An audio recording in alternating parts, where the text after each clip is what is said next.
Personal লাইফের অনেক সুন্দর ঘটনা থাকে যেগুলো আসলে ক্যামেরার সামনে বলা রুচিশীল।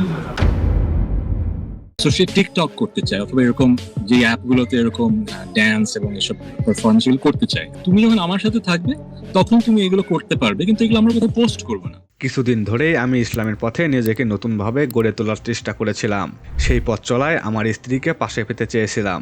আমি চেয়েছিলাম সেও ইসলামের জীবনধারার দিকে আগ্রহী হোক। সে কারণেই তাকে টিকটক ও ফেসবুকে ভিডিও প্রকাশ না করার অনুরোধ করেছিলাম, কিন্তু সে আমার কথা শোনেনি।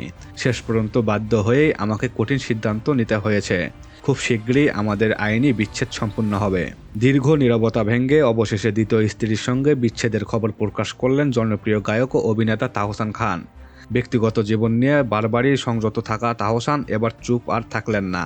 ভক্তদের নানা কৌতূহল, গুঞ্জন, প্রশ্নের মাঝে তিনি স্পষ্ট করে জানালেন তার জীবনের কঠিন বাস্তবতার কথা। তাহসান জানান, সম্প্রতি তার জীবনে এক বড় ধরনের পরিবর্তন এসেছে। তিনি ইসলামের পথে নিজেকে নতুন করে গড়ে তুলতে চাইছেন। সেই পথ চলায় স্ত্রীকেও পাশে পেতে চেয়েছিলেন তিনি। তবে জীবন দর্শন ও চিন্তাভাবনার ভিন্নতার কারণে ধীরে ধীরে দুজনের মধ্যে দূরত্ব তৈরি হয়। এক সময় সেই দূরত্ব আর ঘোচানো সম্ভব হয়নি। তিনি আরও বলেন, সম্পর্ক টিকিয়ে রাখার জন্য তিনি সর্বোচ্চ চেষ্টা করেছেন, বোঝানোর চেষ্টা করেছেন, সময় দিয়েছেন। কিন্তু যখন দেখছেন মূল জায়গাতে মতের মিল হচ্ছে না, তখন কষ্টকর হলেও সেই সিদ্ধান্ত নিতে বাধ্য হয়েছেন। তাহসানের এই বক্তব্য ইতিমধ্যে সামাজিক যোগাযোগের মাধ্যমে ব্যাপক আলোচনা জন্ম দিয়েছে। কেউ তার সিদ্ধান্তকে সম্মান জানাচ্ছেন, আবার কেউ করছেন সমালোচনা। তবে তাহসান স্পষ্ট করে বলেছেন, এটি তার জীবনের সবচেয়ে কঠিন সিদ্ধান্তগুলোর একটি।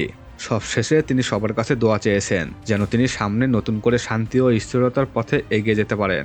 তো ভিউয়ার্স, এই বিষয়টি নিয়ে আপনার মতামত কমেন্ট করে জানাতে ভুলবেন না।